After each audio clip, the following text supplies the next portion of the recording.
தமிழ்நாடு முதலமைச்சர் திரு Joseph Vijay sir அவருக்கு வணக்கம். நீங்க திமுகவை எதிர்த்துலாம் அவ்வளவு சீக்கிரத்துல சட்டசபையில அரசியல் பண்ணி மான மரியாதையோட வெளியே வர முடியாது சார்.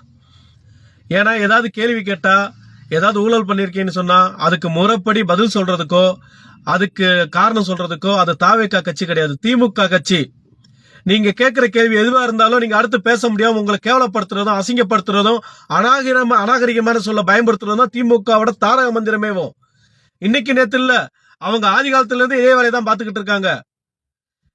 பெண்மணி ஜெயலலிதா அம்மையார் முதல்ல சட்டசபையில ஜெயிச்சு எம்எல்ஏ உள்ள போனதுக்கு அந்த அம்மையார் கேள்வி கேட்டாங்கிற ஒரே காரணத்துக்காக சேலையை உருவி தலைமுடியெல்லாம் அவித்து கேவலப்படுத்தி நீ இந்த மேல கண்ணாடியை கூட பார்க்க கூடாது, பொம்பல்லாம் வீட்டுல உட்காந்து அடுப்புதுன்னு சொல்லி கேவலப்படுத்தி வெளியமிச்ச கட்சி அது.